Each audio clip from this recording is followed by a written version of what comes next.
Hello and welcome to Rights and Recourse, a program that educates you about your rights and recourse to those violated.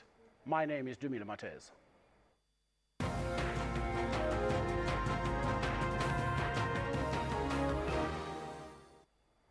The promotion of a diverse judiciary is a constitutional imperative. Section 174, subsection 2 of the Constitution provides that the need for the judiciary to reflect broadly the racial and gender composition of South Africa must be considered when judicial officers are appointed.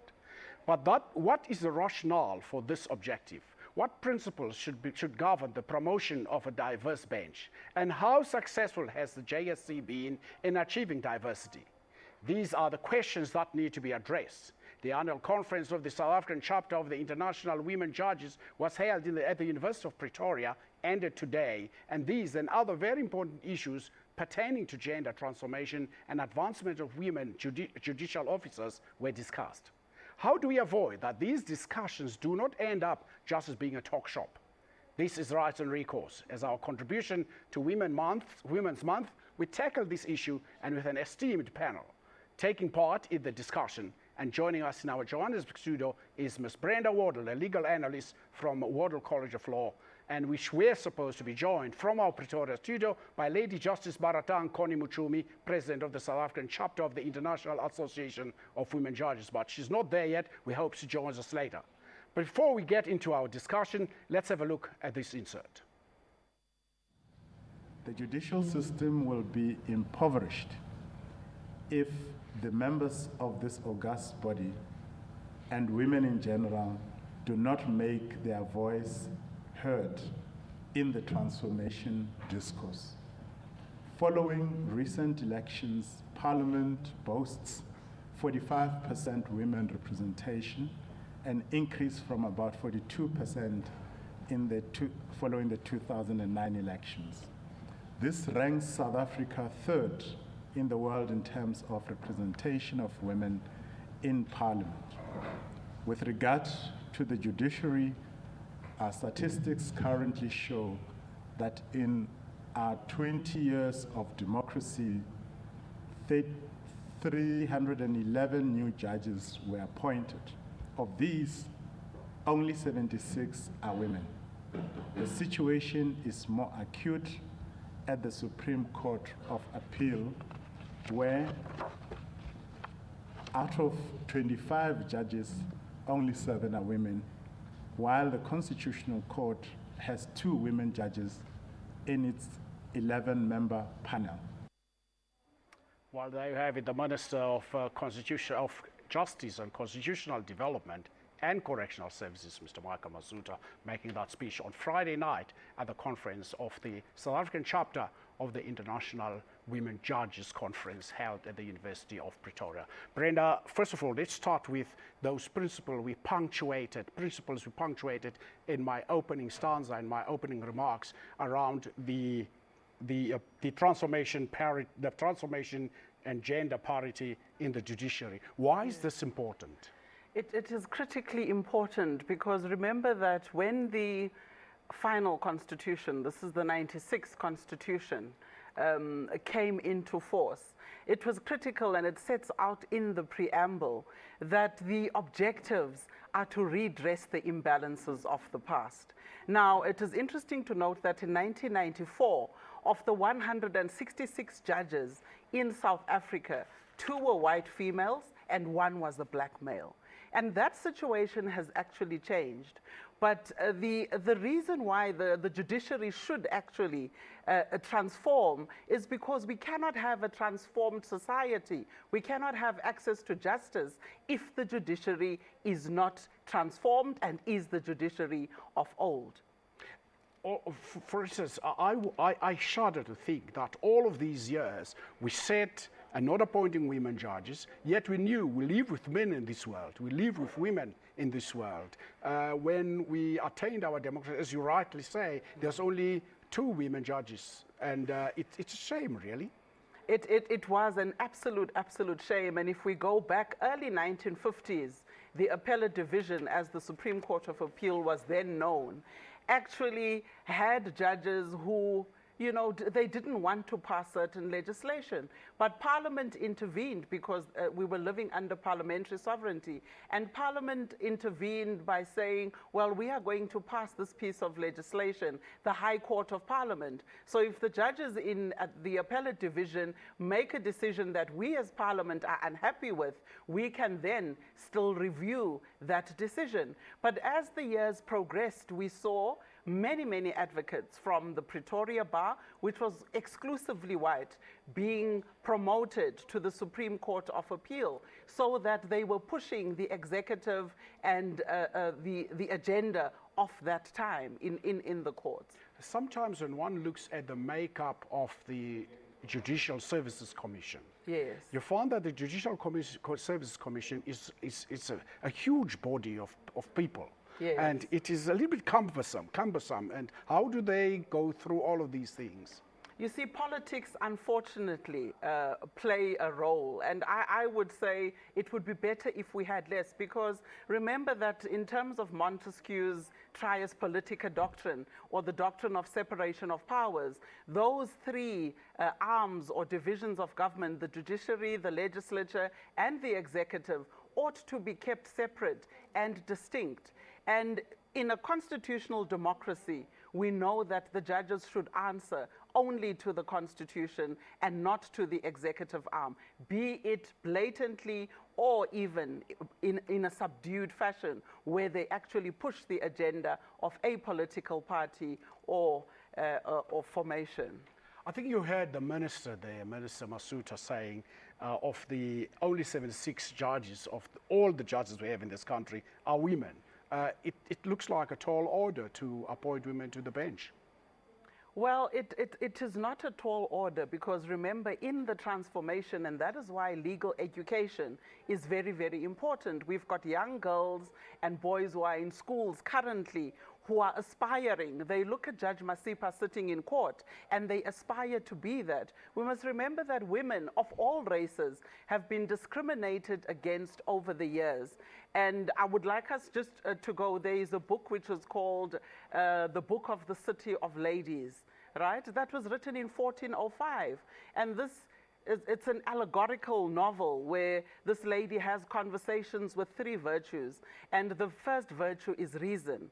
The second virtue is rectitude. The third virtue is justice. And then a queen is appointed to rule over this. But in this book, they actually have a look at women, from pagan women, Christian from the medieval era, Jewish women, etc., who have made a mark. Your Virgin Mary, people like the Queen of Sheba, etc., etc. But even as early as 1405, this woman asks these three virtues.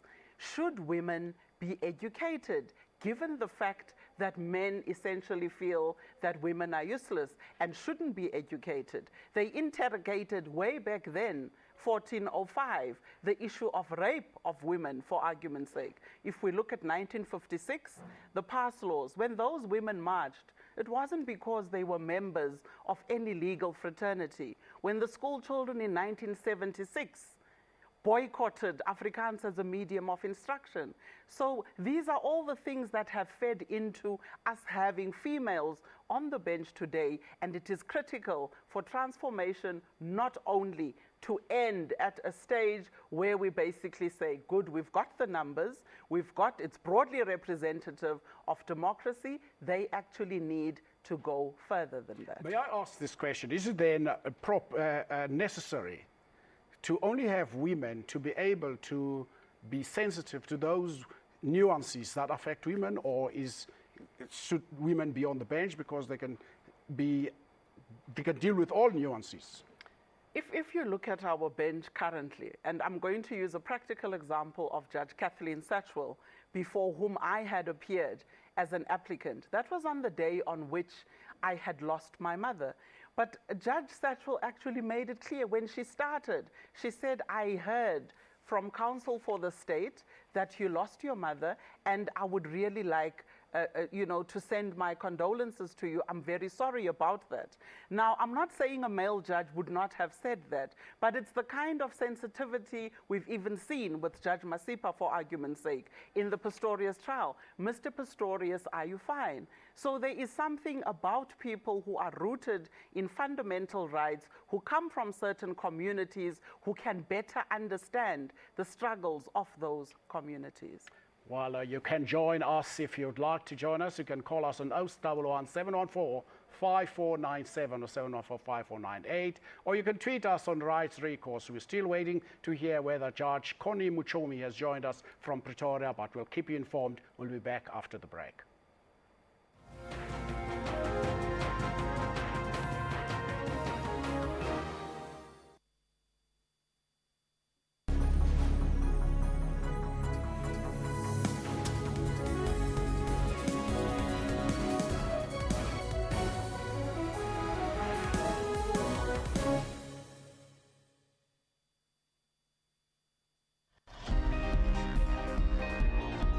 I think the beauty of life is that everybody's taste buds are different. Everybody likes different things. And that's really why we've set this whole profiler up. Johnny Walker partnered up with David Hicks, which is one of the top South African chefs. And we basically wanted to bring to life the amazing big bold flavors that Johnny Walker has in our entire range. We're here in Johannesburg, in Braamfontein, for the Johnny Walker King of Flavor experience, the world's first live whiskey profiler event. We started with the flavor notes and we sat with David and we figured out what was possible. After he started to give us ideas of how he could present the flavor notes in interesting and creative ways, that started to inform the process of how he would present them. The first reaction is what we want. When you approach the different flavors, you really must have no idea what they are. And added to that whole thing is that we've got all these beautiful elements that we've added to it. On a large scale, we've got beautiful rooms that have been done up. We've got beautiful props to enhance the experience. We've got 300 guests coming. They're going to be sampling the dishes. Then they're going to be marking on a card exactly how much they like that particular flavor. It will then be scanned through a machine. The scanner will instantly read all the marks they did and then calculate which of the 4 Johnny Walker variants would be the perfect match for them.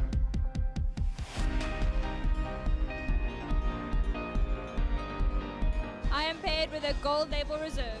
I was paired with Johnny Walker red label. I was paired with black. Gold label, that's mine.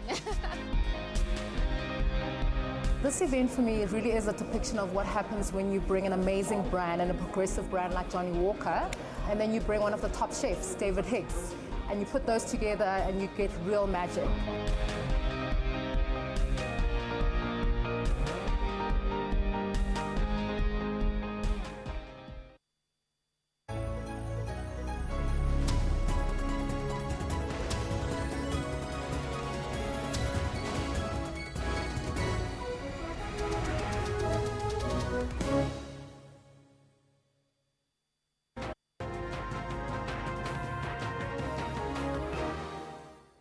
Welcome back. Brenda, the one question I wanted to ask is, women judicial officers, the fact that, is it a matter of them that they should be equal to men, or is it do we mean preferential treatment? No, we don't mean a preferential treatment in the sense of preferential treatment. We know that the scales are imbalanced. And in order for us to have broader representation, they have to be appointed. And I know that there's often the argument that... Unmarried, though. Yes. No, but there's often the argument that the Judicial Service Commission concentrates on race rather than merit. We cannot, in 2014, still be having that discussion.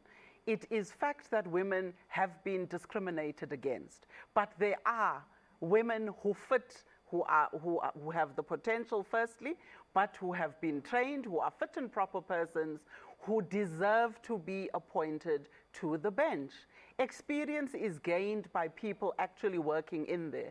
Because if we are going to say that the only people who can be appointed must be appointed on merit, they have to have 30 years or so experience, we are going back into the apartheid past and saying, well, they didn't have the opportunities that their white male counterparts have.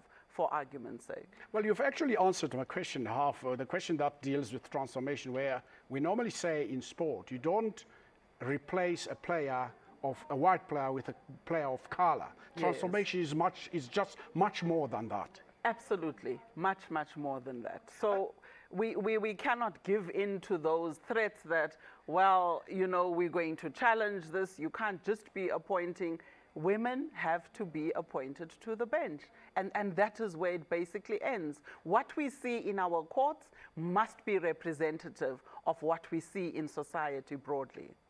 Earlier you spoke about education, and I know there's this issue of education. The education issue, a couple of months ago, we had a discussion here on this show about the LLB degree that has now been made a 4-year degree. Yes. In my time, the LLB degree was a postgraduate degree. Yes, and we were surprised because the judges were complaining that some of the people who appear before them cannot even express themselves.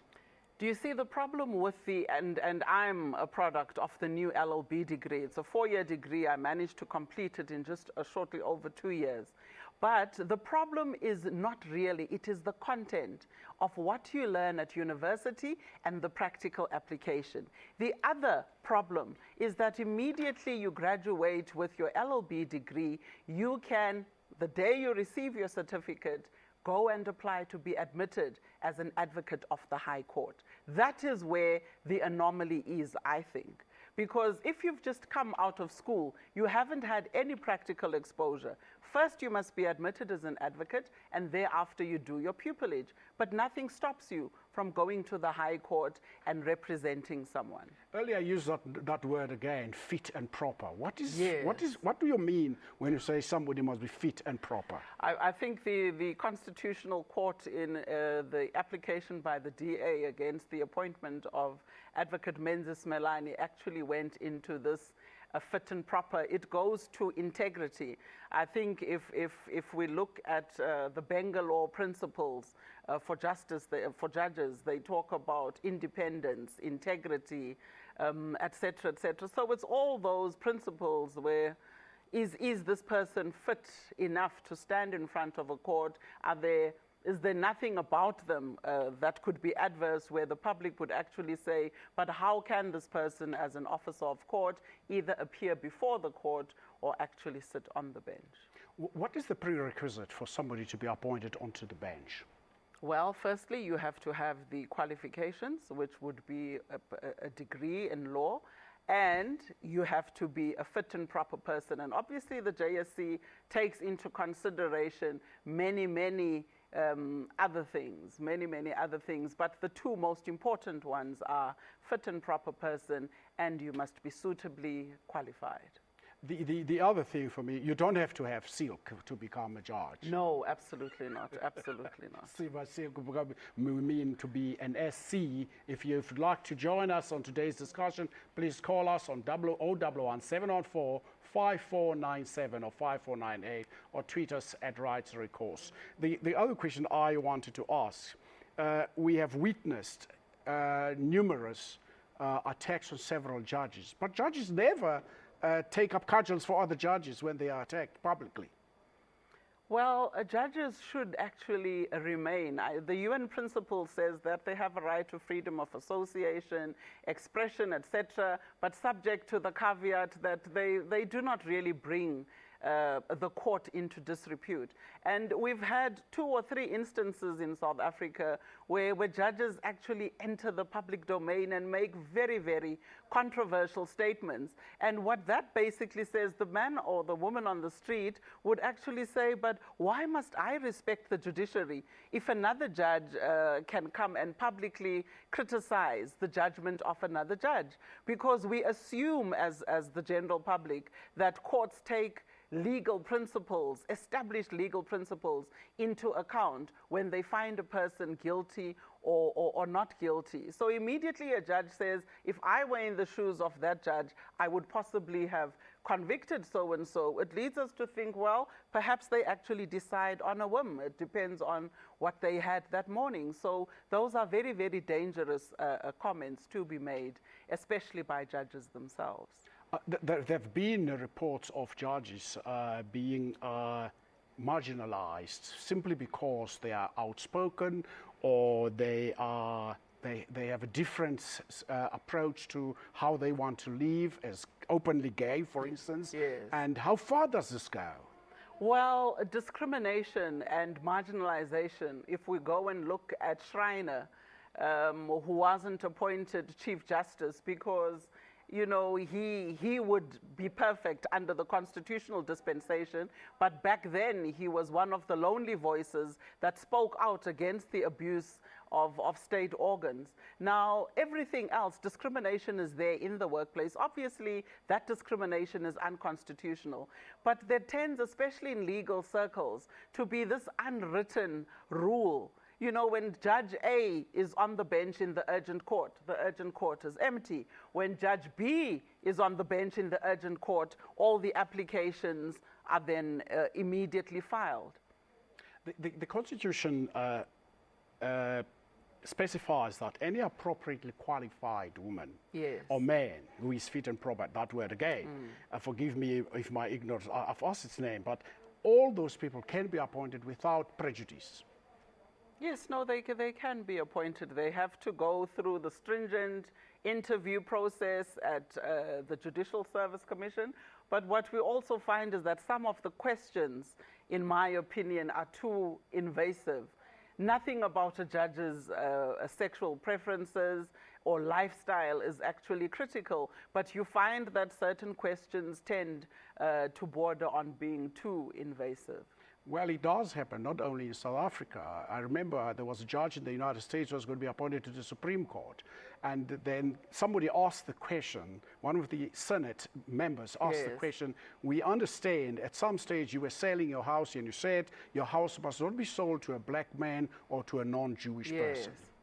And you know, and that goes back to what is fit and proper, non-controversial, because such things actually matter. So people have to take care of their reputations, if I may put it that way, and not make, even when you do give judgment in an open court, be very, very careful what you include in your judgment, because it might actually come back to bite you. How representative is the JSC?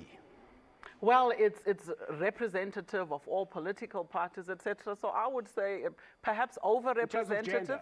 Well, no, it is representative. It absolutely is representative. Well, the last time I checked, there was only one woman on the JSC. Is that But enough? remember that, well, not necessarily that enough, but political parties, etc., and everybody else who participates in that process, I think it's fairly balanced. A similar call is made by various white judges or people who support white judges, the appointment of white judges onto the bench, that they are being overlooked even though they are highly qualified, similar as the women. Yes, but it's time for them just to wait, because for many, many years they were the only people being appointed to the bench, and that in itself was a travesty of justice. The appointment of women judges has been, there's only a few of them on the Supreme Court of Appeal. I think there's Yes. only two I can remember, Judge Machumi and Judge Maya. And Acting we have Judge Theron, yes. one deputy Judge judge Maya. president in Cape Town. Yes. In Judge Traversal. Yes, Traversal. And she's a first of many. She was the first this, first that, first deputy judge president, etc., essentially. And that is how far the transformation must be. It must extend way beyond that. But I think what is important to mention is it is also not only about getting the numbers in, getting the judiciary broadly representative. It is what these judges do when they reach the bench. So are they being subsumed by the existent culture? Because if, for example, you find that a judge who is black sitting in a high court tells the litigant, well, Mr. Khumalo, the fact that you were cited as Mr. Khumalo in the court papers mean nothing. My white colleagues pronounced my surname incorrectly. Would he say the same if that was Katz and Katz had actually been spelt as Crawford? He wouldn't say that. So what they do when they reach the bench is of critical importance, because the reason everybody fought for the judges to be on the bench is so that they can advance the voices of the majority of South Africans. Recently, something else I wanted to talk about. Recently, we have seen the Department of Justice issuing regulations that judges, all judges, must declare their interests. Yes. And judges fought against that with all the might they have.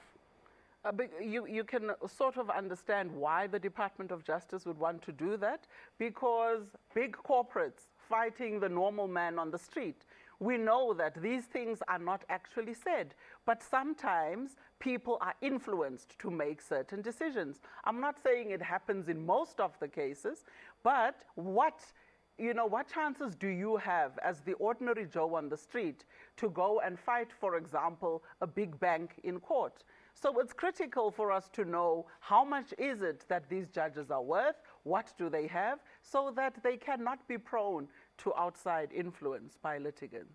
Forgive me for asking this question. Should women judges be given cases around rape and women abuse? Aren't they likely to be biased towards women anyway?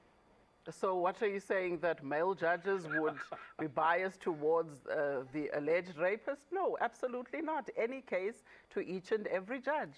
That is all. You cannot say that, as they did under apartheid, that we're passing the state of emergency and the best person to deal with this, let's give this judge an acting appointment, Chief Justice, for another 2 years. Let's give Steyn another 2 years because we know he is not going to tamper with this act of parliament. Absolutely not, Dumile. I disagree.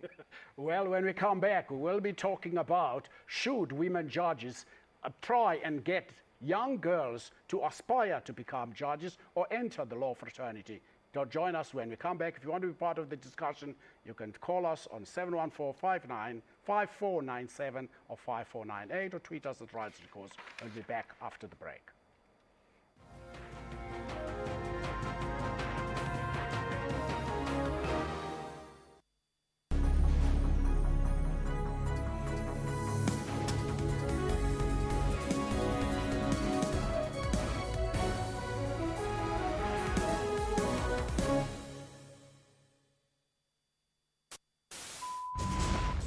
Across the globe, the continent, and the entire country, every second there's always a breaking story. SABC News is your reliable eye, ear, and information system in bringing you events as they happen. Our cutting-edge and hard-hitting journalism leaves no stone unturned, giving you the whole picture every time. Join us every day on SABC One and know what is happening around you. SABC News, Africa's news leader.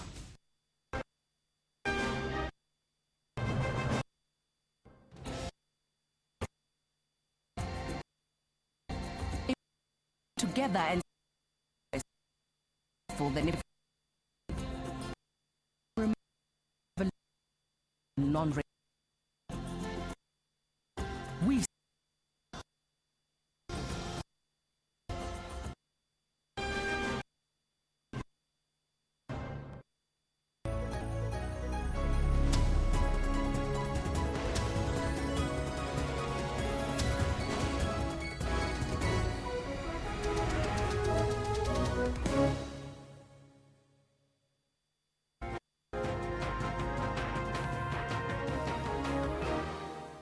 Welcome back as we continue our discussion with Brenda Wardle from the Wardle College of Law. Brenda, the issues I wanted to ask you are, should women judges implore or encourage young girls to take up the legal education and become judges or become advocates and lawyers? Well, I think mentorship plays a very, very key role. And not only the judges, but advocates, attorneys, etc. You know, we've actually come up with that concept, and I'm glad you raised it, where we want to bring in a reality series where we search for the greatest legal brain in South Africa, right? in a program called The Verdict. So what we want to do is to take retired judges, advocates, attorneys, etc., legal students at university, paralegals, people working in legal departments, to go onto this program and basically argue the different aspects of the law of succession, constitutional law, criminal law, etc., so that even those who are still in school can basically look at this and see how cases are argued, how they are adjudicated upon, and it will give them that push for them to go and study law and possibly one day sit on the bench. Surely one of the other things that concerns me is the fact that even if when they are retired, judges tend to look after themselves and keep to themselves unless they are asked to serve on a commission or lead a commission. Well, not necessarily. I think if you do not ask the judge to participate in anything, and we've approached 1 or 2 retired judges, you don't expect them to really, it's their retirement after all. They've served, possibly some of them, until they reached the age of 70, and what they want is quality time. But we need to find a way of utilizing those judges and making sure that their brains, their knowledge, their experience doesn't go to waste. And that is why I say even your white judges who are no longer on the bench, everybody who was there has got valuable input to basically make to South Africa, because we are developing the nation, as it were. Should judges demonstrate this fit and proper situation even when they have retired, be outspoken against human rights abuses and all of those things? Now remember that even if they are retired, they are still judges. We view them as such, and they still ought to, whether inside of court, outside of court, prior to retirement, after retirement, they should conduct themselves in the same manner. They cannot be outspoken against human rights issues? They can be outspoken against a number of issues, but nothing which goes towards discrediting the courts and the judicial system in the country, unless, of course, we were living under apartheid, and then they can say, well, I disagree with this, that, or the other. One of the other things, you mentioned it briefly at the beginning of our discussion, the separation of powers. Yes. I've listened to many politicians saying that the judges or the courts cannot get involved in drawing up legislation when people are opposed to a certain legislation. How far can the court go in actually adjudicating over legislation? Now, courts can only apply legislation and interpret legislation, and they can rule on the validity, the constitutional validity of legislation, but obviously they do not make laws. That is the function of Parliament. What they do, though, is to develop the common law in line with the English common law tradition, the Roman Dutch civil law tradition. And what is sad, though, is if we look at our indigenous legal principles, courts very rarely, or if ever, draw from indigenous legal principles. And that basically means that to many, and I'm not talking about provisions in indigenous law which are contrary to the Constitution, because those would be invalid. But it is critical for South Africa to have its own identity.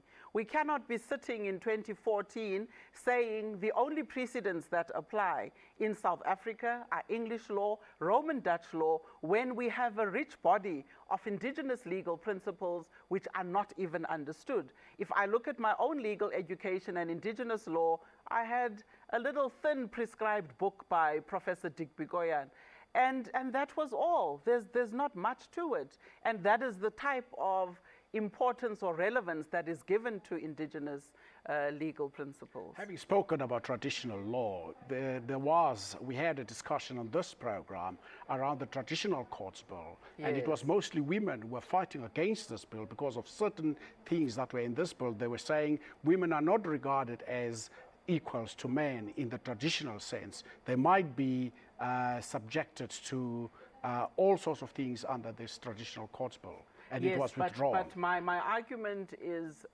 not around, that's a totally different debate around the Traditional Courts Bill. My argument is about extracting that which is good from indigenous legal principles and incorporating that as we develop the common law of South Africa, so that this common law is not only the common law of the people from Saxon Wold or Camps Bay, etc., but is representative of the South African society as a whole. I want to pursue this issue of the traditional courts bill or traditional court, whatever. There is I know you're familiar with Mkai's book, where a precedent was taken, say, where is the precedent regarding this issue? And women were given very high status in that court. Yes. Despite the fact that many women, when the bill was being promulgated, were saying women might be discriminated against in this court. Dumile, there's this constitutional imperative that in developing the common law in South Africa, firstly, in applying any legislation, anything that is contrary to the principles and the values enshrined in the Constitution is null and void. And it is on those grounds that women thought, if we do this, if this traditional courts bill goes through as is, the people who are going to suffer would be those in the rural areas, etc., etc. My point is the debate is much wider than that.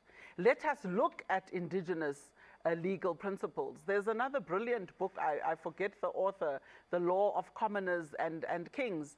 Brilliant book on the interface between indigenous legal principles as well as your normal South African legal system or the Western legal system, if I may put it that way. The question I want to, what are your views regarding that particular bill, the traditional courts bill? It's coming up again.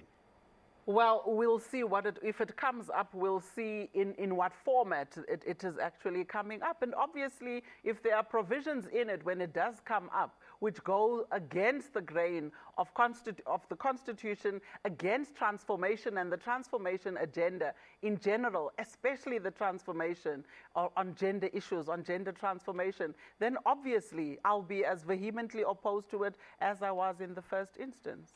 There's another thing, there's another bill that is lurking around at the Department of Justice, the legal practice bill. And many advocates and lawyers have kicked against this bill. They said it's not needed. Well, change is painful. Unfortunately, change is painful. And in order for us to go forward and to reconstruct this South Africa, unfortunately, certain things are going to have to be put in place. Yes, there are times when I feel that government is fairly criticized. Sometimes it is unfairly criticized. But we also have a whole body of professionals who wish that things were as they used to be. So please don't come and upset the status quo by introducing these pieces of legislation when in truth and in fact those pieces of legislation are critical if we want to move forward. We are 20 odd years down the line, and still we are having discussions around fundamental transformation of the legal system. There's another piece of legislation that probably only a regulation that the department is working on, which is mediation. Some of the cases can be mediated without going to court. And somebody said to me, women could be very good at that. No, but you see, that is discriminatory in itself, because what you are saying is that, or the person who said that is essentially saying at litigation, women are generally not good, which is bollocks, really, if I may put it that way. It is not the fact that mediation needs to be spearheaded by a woman. We don't need softer roles on the bench. We need to be there effectively functioning as any other person would, because competence is one of the other characteristics which is key. You cannot have someone who is incompetent. And competence has got nothing to do with your gender, with the color of your skin, etc., etc., etc. It has to do with the knowledge that you possess and how you apply the legal knowledge acquired. In a speech made by Ms. Tina Siwende, who serves on the JSC at the Law Society of the Northern Provinces, saying women need to activate the thinkers amongst them. And in each of them, women need to break the conspiracy of silence and speak out. It always seems impossible until it is done. Absolutely. I think that quote came from Mandela. Absolutely. Seems impossible until it is done. And sometimes people tend to think, well, I've been fortunate, I have been appointed, I am now in this position, I'm not going to upset the apple cart. Some people would say, I'm working for my children, and that's the most important thing. And that is the mentality that women should run. Isn't that a principled thing, though, to say, it's not principled to say, I'm working for my children, I'm going to allow wrong things to go on. Or I'm going to leave the status quo Yes. as it is. Because remember, another 10 or 15 years down the line, Brenda must be able to go and do research, look at all the cases involving women and black males who were appointed to the bench post-1994, and I must be able to look at those decisions and be able to say, here is the footprint of the transformation agenda. If we do that now, will we find that? I'm not too certain. But that is what the judges must understand. They have a role to play post being appointed to those positions. A question that's normally asked people, where is this transformation thing or gender transformation going to end? Should we have a stop? I sound like somebody who says Sunset apartheid clauses. is over. Yes. Why are we still hammering around apartheid? Well, as I said about the book earlier, it was written in 1405. The women marched on Pretoria in 1956. Soweto was in flames in 1976. We had the state of emergency in 1986. It is 2014. This discussion is as relevant today as it was in 1405. The other thing for me around this issue of having women judges in place, surely we need to make sure that the people we appoint on the bench are actually strong enough to stay on the bench and do the job they are supposed to be doing. That is a ball game. That is something, a different discussion for the Department of Justice. Management, performance evaluation, seeing to it not only the female judges, not only the black male judges, every judge on the bench needs to be evaluated. Well, if you want to join us, I see you have not called us yet. We are on 011 714 5497 or 5498, or tweet us at Rights and Recourse. We'll be back after the break.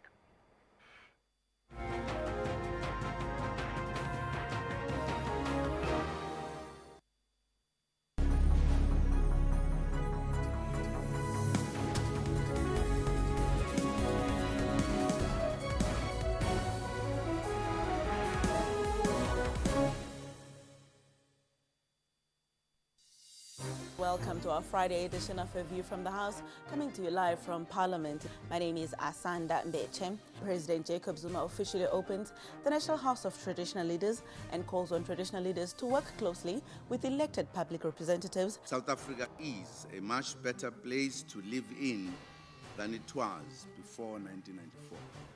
Many of our traditional leaders can attest to that fact, having seen improvements.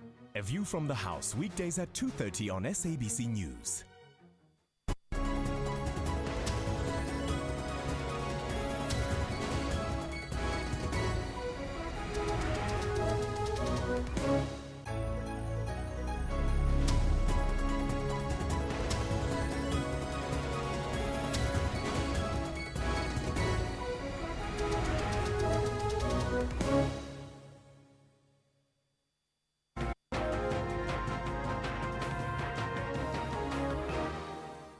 Welcome back. Let us take a look at an excerpt from a documentary on gender transformation of the judiciary. Well, the section starting from paragraph 48.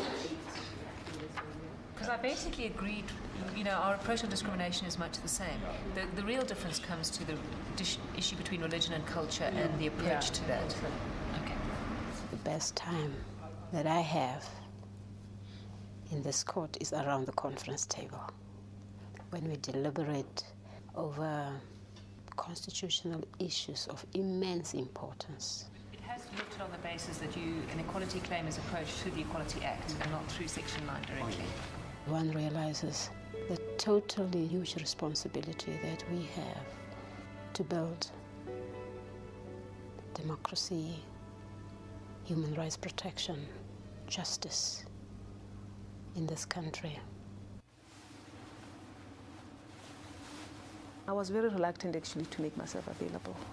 My colleagues nominated me. I was very reluctant. Actually, I refused. But they kept, a lot of requests came in, and finally I thought, oh my God, what do I do? Am I running from responsibility? We have a constitutional complaint, and here is the nature of the complaint.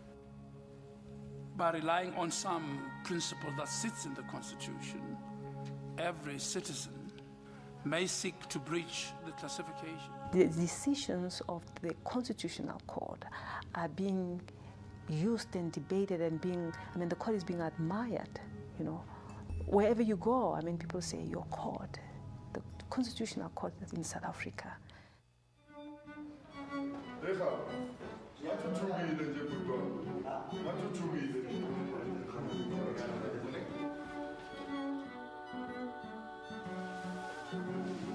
Yeah, absolutely fine. Okay, there we go. And how do you look? You look fine, voila. Okay. Thank you. And me? So do you. Let's just tug this in a bit. Okay, it's a... Oh. I came in from the cold. I was the first black woman in this court. It's only now, since 1994, that we've started to see black female judges join the judiciary. And it's not been an easy journey. Well, there are those who ignored me. Then there were those who would show in subtle and sometimes not so subtle ways that I had no place being here.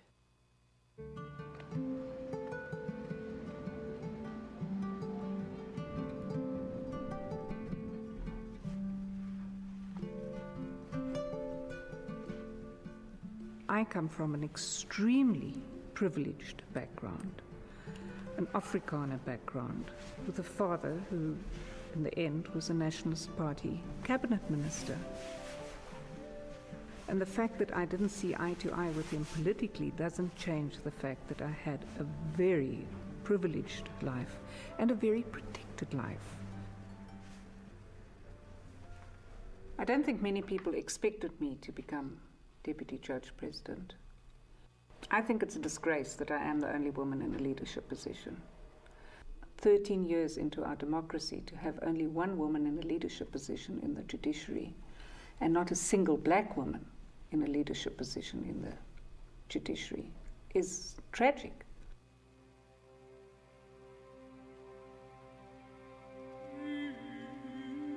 Once I wear that robe, everything changes. Once you are robed and they are robed, we are equals in the full sense of the word. And I'm no longer a wife or a mother or a woman, but now I'm a judge and I am 100% equal to my male counterparts.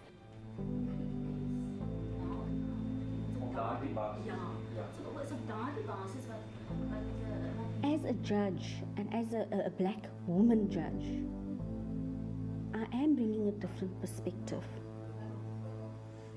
And I think it is important because diversity is important. That is what our Constitution is about. It respects diversity. Well, I think that has given you an idea of what we are talking about here today, about our women judges as we celebrate Women's Day, which was yesterday, and August is Women's Month. They look very impressive in those gowns. Absolutely, and I love what Judge Goliath said. Once I am robed, I am no longer a mother, a wife, etc., and I'm equal to my male counterparts. And it goes back to the question that was raised earlier, whether they should be given a lighter a lighter caseload, etc., etc. The other thing is, one asked the question, are we actually meeting what we have wanted to do as per the Constitution in South Africa? We have the Convention of the Elimination of All Forms of Discrimination against Women, but we still have discrimination against women. But at least we are getting there. If we look at the shapes, the changes within the judiciary in South Africa, I can categorically say that we are headed in the right direction. Perhaps not as fast as we ought to have, but the change is there, and the change is there for everyone to basically see. The other thing, for instance, for me, the supporting functions of the Chapter 9 institutions, yes. How do they help us meet that goal? Remember that Chapter 9 institutions, in a certain way, like the courts, are actually there for checks and balances. Remember that our high courts have review powers, so they can review any administrative decision, because in the vertical application of the Bill of Rights, we have the state in this all-powerful position, and the subjects or the citizens at the bottom end of that relationship. And the state is very, very powerful. And hence you found that we have in Section 33 your right to just administrative action, but also the Chapter 9 institutions to make sure that the state is kept in check, and that is for purposes of checks and balances, and the courts play that critical role as well. Shouldn't we, as society, as civil society, be the watchdogs of what is happening with the state or what is happening in our judiciary? Well, we are the watchdogs, and those Chapter 9 institutions and the courts are there so that when we do feel that our rights have been infringed by an action of the state, we can then approach the court, approach the Chapter 9 institutions to investigate and then to assist in the adjudication of that dispute. The other question that is foremost in my mind, and probably somebody else, is who guards the judges? Who looks at the judges' conducts and all of those things? As I said earlier, we've got the United Nations principles, we've got the Bangalore principles, and the judges do not take kindly to being judged, if I may actually put it that way. And to a certain extent, I think we have to respect the independence of the judiciary, unless, of course, a particular judge goes way out of line and you can basically see that this goes against the grain of the very Constitution. I think that they should be accorded that respect, that we should allow them to be the ones who review and basically interpret and apply things that affect all of us. So the Constitution is there as the supreme law of the land, and in the end they will be judged in terms of what the Constitution says. The Chief Justice, Judge Mogoeng, was on this program a couple of months ago, and he spoke about introducing norms and standards that judges should apply by. In other words, write your judgments in time and submit your judgments in time and all of that. I seem to hear murmurs of people who are opposed to this in the judiciary. No, norms and standards are very, very important. I mean, if you look at the Bangalore principles, those were as a result of deliberations between judges in common law jurisdictions and civil law jurisdictions who've actually come together and said, these are the principles, these are the characteristics that an individual judge must basically have. If we look at the Convention on Civil and Political Rights, it says that anybody in a court of law who is accused or who needs to have a dispute deliberated has a right to basically have a judge who is competent, who is independent, and who is impartial to actually preside over that case. Do you really think the issue of the South African Judicial Education Institute and the Judicial Services Council, Judicial Services Commission, should really implore judges to read more, and especially lawyers, young lawyers or young advocates, to read more to be able to withstand the rigors of being a judge? I think if you do not read as a legal professional, your future is essentially doomed. You cannot. You have to prepare for judgments. You have to read other judges. Remember, when they give judgment in court, they must take into consideration, for example, international law.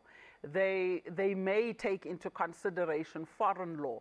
So it is imperative that any person who sits on that bench must realize that there is a responsibility on them to interrogate and study the law on a daily basis. There's another new thing in our South African courts, and that is open justice that we spoke about a couple of weeks ago, a couple of months ago. Yes. This open justice of television and cameras in court. Are judges acceptable to that? Well, it was Judge President Mlambo's decision, Oscar Pistorius trial. We've seen that. We've seen it criticized in some quarters, heralded in some quarters. And you know, what I find disconcerting, though, is that when we play to the gallery and we have these cases broadcast all over the world, we have a tendency to basically forget that there are ordinary South African citizens who are poor, many who are without legal representation, who wallow in prison as awaiting trial prisoners for extended periods of time. If you look at the Oscar Pistorius trial, that was done and dusted in the most reasonable period of time. And that should actually be the guiding principle, that all cases should be treated as though the cameras are on them, irrespective of whether you are Joe Khumalo or whether you are Oscar Pistorius. The other thing that earlier we spoke about, the fact that when we speak about access to justice, there is this whole issue of high, exorbitant fees that are charged by advocates. And also the fact that the legal practice bill is also saying a person like myself, a lay person, can brief an advocate, not necessarily Those an are the attorney. changes they want to introduce, where you can approach an advocate and pay that advocate directly. But it's got its own disadvantages, in the sense that attorneys have trust accounts, etc. So it boils down to accounting for the finances, fees of clients, etc., etc. The other thing, going back to this open justice system, this open the television in court, isn't that something that should be encouraged? Because many people have learned a great deal from what happens in court. Well, if we were to put cameras in all courts, I think we would face a real possibility of actually being disadvantaged. Because in many, many cases, as I said, things are not what they ought to be. Well, Brenda, thank you very much for your time and that you've been able to sit here and close the gap of two people. There were two people that were supposed to be doing. And as we are continuing with this discussion, we just want to touch on a few things. As we all have said, that women judges in South Africa has actually shown that they are able to withstand the rigors of being judges after all. Absolutely. And all of this in the midst of all of the problems that we've had. Yes, they have raised the bar, and they've come to the party in executing their duties in a manner which is unbiased and qualitative. Well, there you are. That's been our program for today, as we have been discussing women judges as our program for the Women's Month, the Women's Day. It is a sad fact, though, that one of the few profoundly non-racial institutions in South Africa is patriarchy. Among the multiple chauvinisms which are abound in our country, the male versions rears itself with special and equal vigor in all communities. Indeed, it is firmly rooted that it is frequently given a cultural halo and identified with customs and personality. Just to challenge patriarchy, to dispute the idea that men should be dominant figures in family and society, is seen not to be fighting against male privilege, but as attempting to destroy African tradition or subvert Afrikaner ideals or undermine civilized and decent British values. This has been Rights and Recourse. This program is repeated at 10 tonight and at 5 on Monday morning. Thank you to our guest, and from all of us in the studio, good afternoon.